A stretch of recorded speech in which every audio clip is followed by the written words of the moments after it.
Hello, everybody. Welcome back. My name is Mo. And I'm Kacy. And this is Better Battlefield. My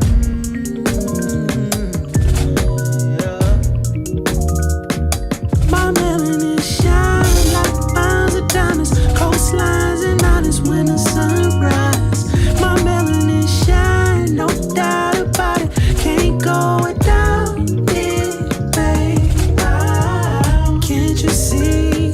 Black is beautiful, magic things. I want you to know. Can't you see? Okay, you guys. I know we missed last week. I'm debating between every 2-week upload or once a week. I don't know yet. But we're getting back into the swing of things, and we are back, baby. Back we better got than a ever. whole lot to discuss this week. A lot. Let's start with, I know that we've said this time and time again, but the police just continue to kill us. Yes. Want to give our condolences to the Brownstein family out there in California. And stop me if you heard this before. Officer, I can't breathe. Tonight, disturbing video showing the final moments of life for a man who died in police custody. Please help! I can't breathe! The victim's family blaming police for 38-year-old Edward Braunstein's death, now suing the officers involved, claiming they ignored his cries for help and didn't render aid quickly. I hope they pay for what they did, and I want justice. Braunstein was stopped by California Highway Patrol in March of 2020 for allegedly driving under the influence. Video released this week by court order appears to show officers attempting to get a blood sample. You can just provide it and still say you don't consent. That's fine. Nearly a minute into the exchange, This is your last opportunity. Otherwise, you're going face down on the mat. officers appeared to continue coaxing Braunstein. Done, okay? You can't do it. Then this. Do it willingly, as told you. Please don't. Okay. I'll do it willingly. I'll do it willingly. I'll do it willingly. I promise. Several officers appear to restrain Braunstein in order to take the sample. Braunstein can be heard screaming throughout the ordeal, at one point declaring, I can't breathe. I can't breathe. When will this stop?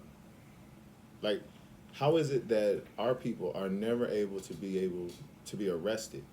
I'm not saying that every black person is innocent or any black person is guilty. What I am saying is we're not even getting our day in court. Yeah. It's not up to the police job is to arrest and detain, not murder. They're not judge and jury.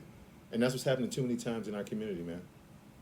And that's the thing. Most states have done away with the death penalty, but it's like we just can't get away from it. Can't even get to the death penalty. Yeah, we can't even get to the death penalty. We're just trying to get to an arraignment. I mean, let's not even get to the sentencing phase. Get me to arraignment.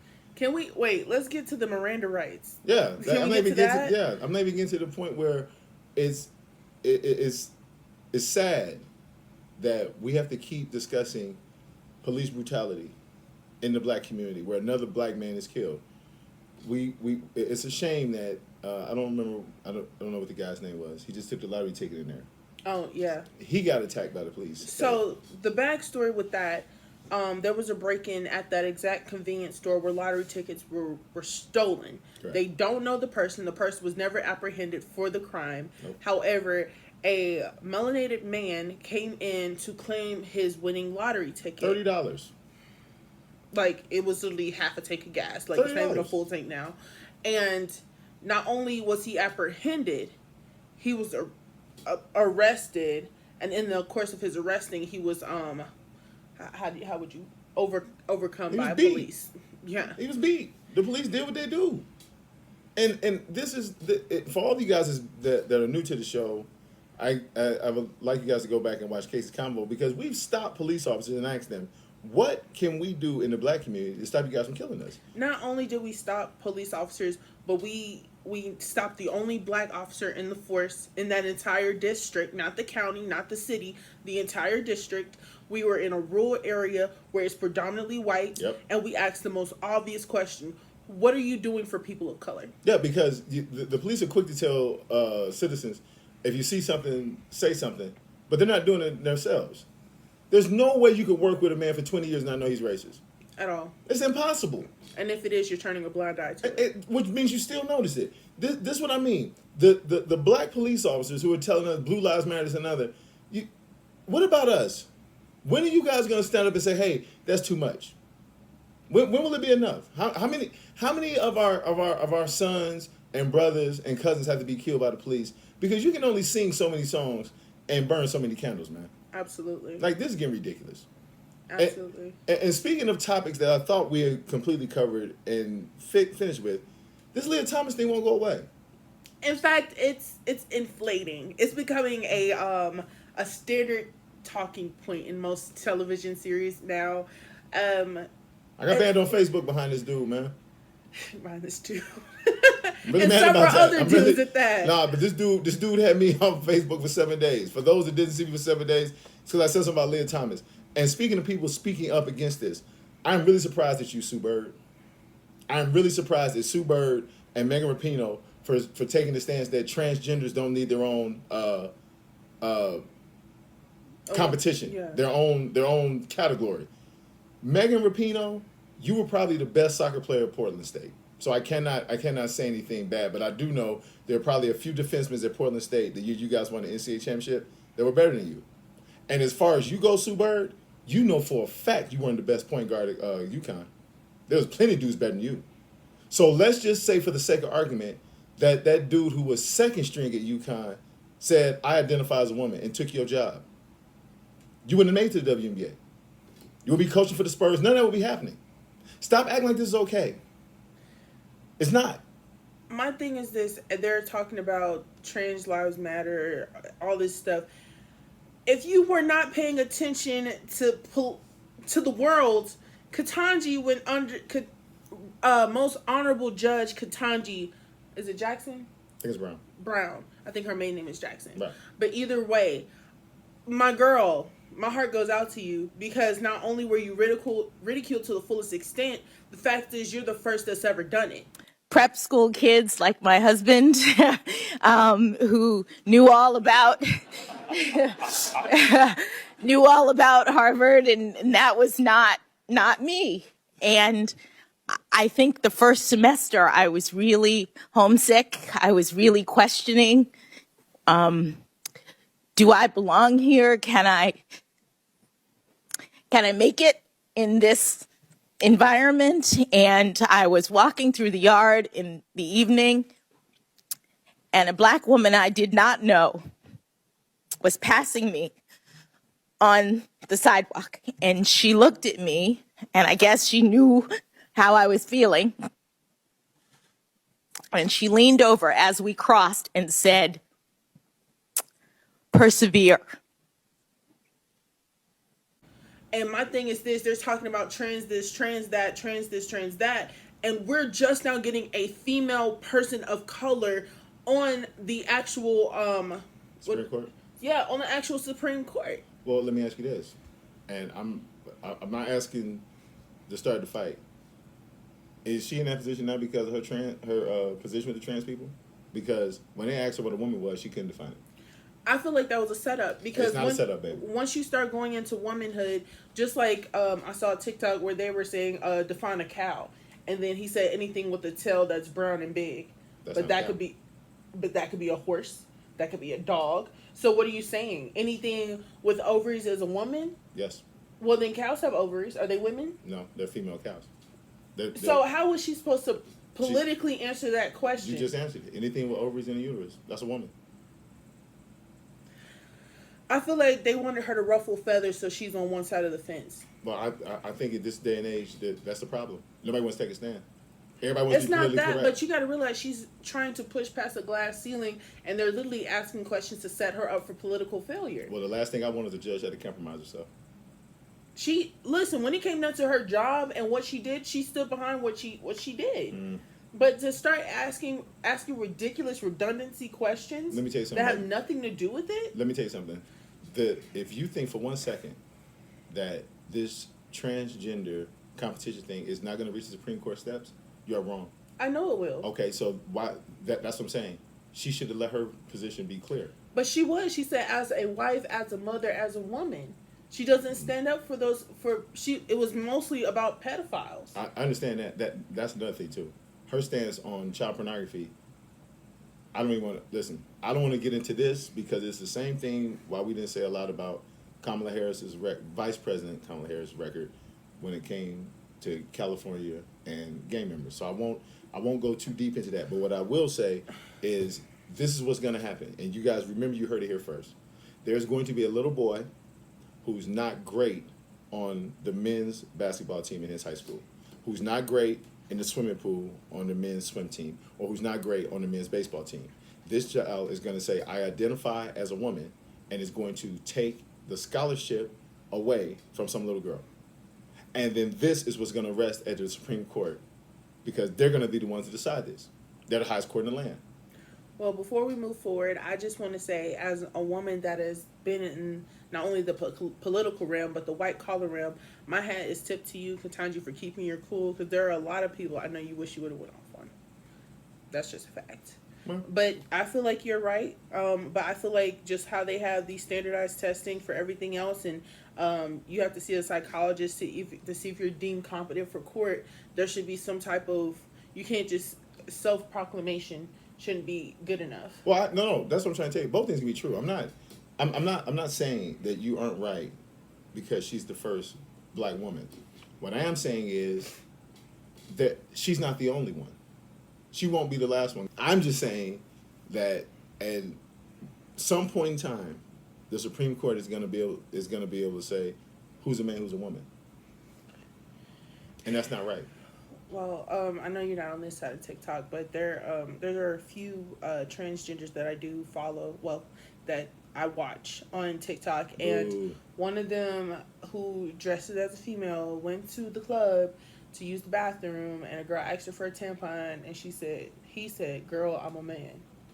I don't have a problem with that. And it was taken left to right, as in, why would you abuse your rights to use the women's bathroom? And then others are like, why wouldn't they use the women's bathroom if that's where they feel safe? Okay, so listen. See, that's the whole problem. And men are getting a really bad rap when it comes to this. First of all, saying someone's homophobic means that they'll be afraid of homosexuals. That's what phobic means. Fear. That's not the title. People aren't. Fair education. Yeah. Listen. I'm not homophobic. If I disagree with something you do, it's between you and I. Right. I'm not talking about the trans life. If the man says that I identify as a woman and I feel more comfortable using a woman's bathroom, that is way different than being 462nd in the world in the men's swim competition and then being number one. That is way different of getting beat up by men in the cage and then saying I identify as a woman and beating women up. That is way different than the South African runner who was born a woman, who had more testosterone by birth, being asked by the United States, by the Olympic Committee, to take a testosterone blocker because she was better than the females. But you are okay with a man participating in women's sports. That is totally different. Even Caitlyn Jenner, Woman of the Year, said that Leah Thomas was wrong. He was Woman of the Year. He didn't denounce his title. He should know. Speaking of denouncing titles, we're going to backtrack to the whole Will Smith thing. I know you guys are waiting on that. We're going to do that last. But as far as denouncing titles, which Caitlyn Jenner should have did, Jim Carrey is saying that Will Smith should give back his Oscar. Who cares? Yeah, but he should slap him next. Anyway, we're gonna keep it pushing. I'm just being real. Like, and for all you people that are saying that, first of all, I want to, before we close this segment, Sue Bird, I am really, really shocked that that's the stance you took, because Sue Bird, as good and as great as a point guard she was in women's sports, she is not better than the men that were sitting on the bench at UConn. She's not Diana Taurasi. Diana Taurasi is a problem, but even Diana Taurasi is not those dudes. And when people start coming for these little girl scholarships and their parents can't send them to college, it will be women like you who allow this to happen. It is not fair. I want to be clear on that. My stance, Kacy Benefield's stance, is that women should compete against women and men should compete against men. But your sexuality or how you feel inside should not dictate who you are competing against. But then it's a matter of preference, because even though you feel like a woman, are you a woman? And my thing, like I said last time, it's cool if you want to dress like a woman, and that's your personal thing. But when you start taking away from what women have gone through, or what women are going to go through. Yeah, or going to go through, because now it's at the point where we're being questioned in the dating pool whether we're a guy or a girl. Hell, when Kacy and I first met, he said if you were a tranny, I was gonna bust you in the face. I never said that. I did say that. Because some of these guys are pretty girls. No, it's not about them being pretty girls. It's some of these dudes are out here tricking dudes. That is a problem. Absolutely. If you are trans, you should tell somebody, hey, up front. Don't come on Facebook beat up and look for sympathy. And that's another. I'm glad you brought that up. So there was a dude in North Carolina. I won't put his name out there, but he got tricked by a trans guy, and then all these people were calling him a homophobe and a gay basher. He didn't know. He didn't seek him out. Mm-hmm. That's not right. Mm-hmm. You went out, told the guy you were a girl. He found out you weren't a girl. Then he flipped out. Guess what? You know whose fault that was? Yours. Now, if you tell that dude, hey, I'm trans, and he still is like, hey, what's popping? Yeah. And now he has no right because that's what he was looking for. He knew all the information. The whole time. That's just like, ladies, when we go on dates with guys and they don't say anything about children, then y'all end up hooking up and now he owes child support. Yeah. Or your sneaky link end up with something you can't get rid of and don't tell you. Aren't these valuable pieces of information you think you should know before? Absolutely. You got to share that information. You got to be upfront. That's what the whole, as the old people say, courting. You're courting somebody. You're telling the truth. You're upfront. Like, hey, man, I got the same equipment you got. Do you want to play ball? Because it don't matter to me. Pitching and catching is all baseball. It is what it is. It is what it is. It's what it is. And speaking of people being upfront, I am tired of being in Facebook jail. So I'm going to rant here. I am tired of you guys telling me what should or shouldn't offend Will Smith. We're going to wait till the end. We're going to wait till the end. Maybe we'll have another topic. The good, bad, and the ugly? We've already finished. Okay. I don't know what else you want to talk about. Okay. We've talked about Leah Thomas. We talked about your judge. We have talked about the police brutality. We have nothing else left to talk about. We're at 16 minutes. It is time to talk about Chris Rock. Okay. I am tired of you guys telling me what should offend a man, especially in defense of a black woman. Tired of it.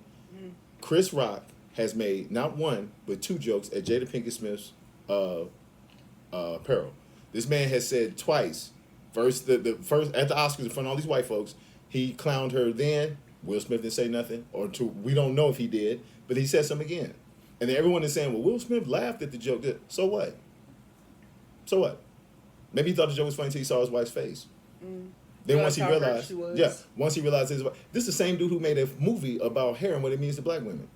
You remember Good Hair? Yeah, that's Chris Rock. That's Chris Rock talking about how this means to black women. And I am so tired of people saying, well, it's only alopecia. What does that mean? Her hair fell out. And for information, alopecia is an autoimmune disease, which means her body isn't functioning like it should.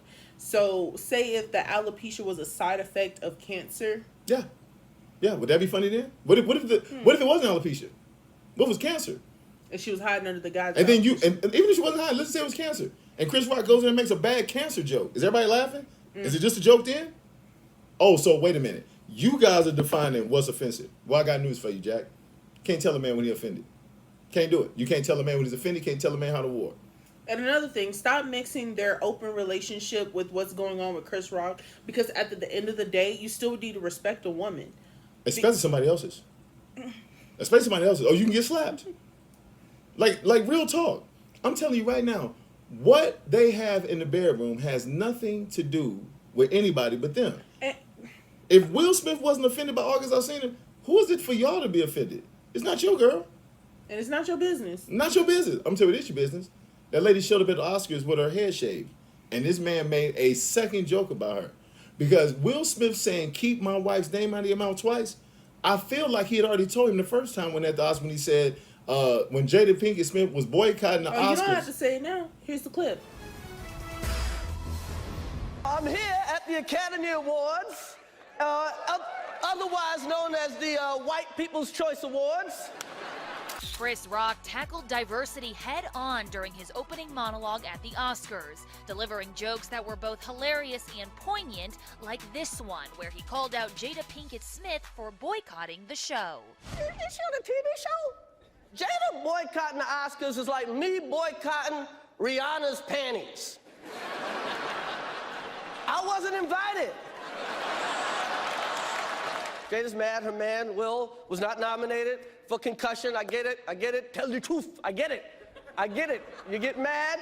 She said it's not fair that Will was this good and didn't get nominated. Yeah, you're right. It's also not fair that Will was paid $20 million for Wild Wild West, okay?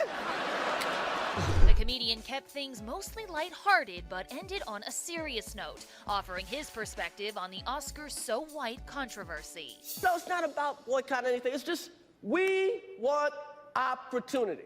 We want the black actors to get the same opportunities as white actors. That's it. Immediately following the monologue, stars praised Rock on social media, including Amy Schumer, Oprah, and Ellen DeGeneres. Yeah. So if he's willing to go to that extent and she's not even there, yeah, what makes you think with her being in front of you that it's still okay?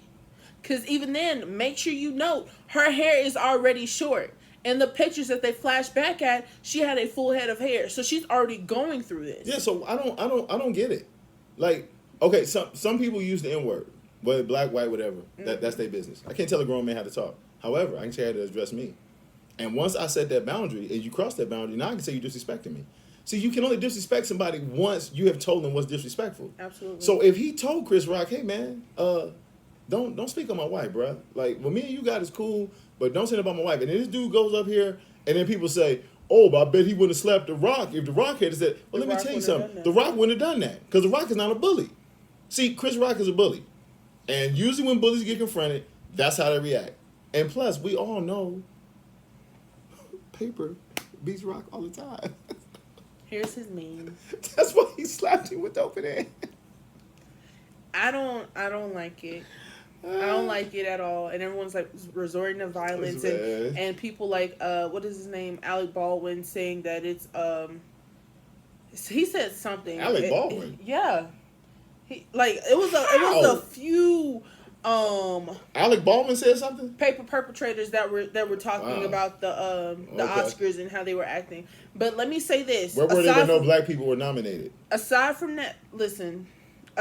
that, kudos to Samuel L. Jackson, Denzel Washington, and Will Smith. All three of you guys are not only well deserving, but it has been way past due, and I'm so glad you got your flowers while you can. I'm just saying. So let me make sure I'm clear on this. When Oscars had no black people there, which is the reason why Alec Jada Baldwin boycotted. and yeah, exactly. Alec Baldwin and Jim Carrey had nothing to say. But at the expense of a black man standing up for a black woman, everybody and mama got something to say. Let me tell you something, man. You say something about my wife in public or in private, I'm at you. And you can deal with that and call it how you want to. That's why we got jobs. Pay bond money. Nobody caring about that. And just for your information, with Jada Pinkett boycotting, Will Smith did play Concussion that year. It was one of the highest sellers in the box office. Wasn't even nominated. There were no black people on the roster for nominees at all. So that offended that didn't offend black people. They didn't offend that Chris Rock was hosting a show where no black people can win. That was okay. And then while he's there hosting a show that no black people can win, he's making jokes about a black woman who's not there, who's standing up for us. And then you tell me how bad it should be because her and August Alsina and Margot Robbie and what they do in their bedrooms, their business, man. I don't appreciate that they're Scientologists. I don't believe in that. And let me be clear on something. I don't like the new version of Bel Air, and I'm mad because Will Smith is the full producer. I don't agree with the fact that Carlton is sniffing cocaine, that Ashley's gay, and Uncle Phil is a crooked judge. Or that Viv is having temptation in her marriage. Yeah, I don't agree with none of that because all those problems sound like why he left Philly in the first place. If it was that bad in Bel Air, he should have stayed in Philly. But I'm not talking about what his choices are then. I'm talking his choices right now. And to defend his wife, I am never, ever going to tell a man how to defend his wife. It's not my place, man. The dude felt like he needed to defend his wife. He did what he had to do. And then some of y'all fight for less. Yeah. Honestly, some of y'all put your hands on folks for less. Believe that. Like, and my thing is, when it's called on site, that's exactly what it means. I don't care if you're in a suit and tie and a tux at the Oscars. Nope. And that's for all you guys that know we got problems. When I see you, I see you. When I can get you, I can get you. Like, listen. I'm not gonna bring up my family, but I don't. We'll fight. All right. Hi, Nadra. Anyway, you guys, as far as a bump update, he is doing well. We're on the cusp of 20 weeks. Yep. We're fighting. So, that's 21 weeks. Huh? It's actually 21 weeks. No. It'll be 21 weeks Thursday. I'll be 20 weeks Thursday. Mm-hmm. You're looking. I got my little app. Child, I got an app too. And your app is obviously wrong. And I definitely got a baby in my stomach. And your app is wrong. Okay. Anyway. I've been decorating the baby's room. Yes. We'll give you guys a final look once it's finished. But we are going to put a poll down in the description box. Make sure you're following us on all of our social media platforms. I wasn't going to put it there. I like doing that though. Okay. Because your editing is so dope. Go ahead. I'm sorry.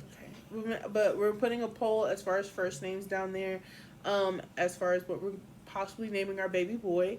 But other than that, my final thing is, as far as Jada, I feel like I haven't heard what she has to say, but I do. Oh, I want to shout out my girl Tiffany, because not only did you get on that reporter, but you made sure you told Jada what she needed to do, since Will is in the tabloids now. Okay. Hey, you guys go look that up, man. Tiffany Haddish, my homegirl, man. You're a shot, man. One love. I love Tiff. But yes, I definitely support Will Smith 1,000%. Yep. Not only as a black man, but as a husband and as a father to a young black woman. I don't care what their preferences is sexually, but my thing is, when it's right, it's right. Let me say this too, because for all you people that are coming for Will Smith, had he not said anything, you know what you'd be saying? Well, the reason he didn't say nothing was because of how Jada treated him. If Jada wasn't out there at the red table embarrassment like that, he'd have stood up for it. Then he stands up for it, and now you got a problem how he did it. They're still married. Can't tell nobody how to war, man. You can't. Through sickness and health, till death do you part. And make no mistake about it. For all you guys saying he could have talked about it, diplomacy is used before and after war. Just saying. And my thing is, if my man don't get up and fight for me after somebody embarrasses me on national TV and in front of thousands of people, he a new man. He a lame. I'm telling you right now. And don't tell me that about losing your job. Man, some of y'all been fired from way worse for doing way less. Stealing pencils, boxes on your day off. Eric, you got fired. You and Bill got fired on your day off. That's real. And my job. Whoa, that's a fact. Okay, I'm just saying. So I ain't airing nobody out. Eric's my dude. I know you watch the show. We never liked you, Bill. Whoa. That's a fact. I'm gonna take that out. Why? You can't say that. Anyway, you guys stay blessed, stay healthy, stay safe as always. Oh, we need a question of the day. Do you guys condone Kanye West chasing the Kardashian out of the black community? No, that we're not even talking about Kanye anymore. Would you rather have a man that stands up for you or a woman that airs you out? That's a pretty good question, but we're not talking about Kim. As always, you guys, my name is Mo. And I'm Kacy. And this is Better Benefit.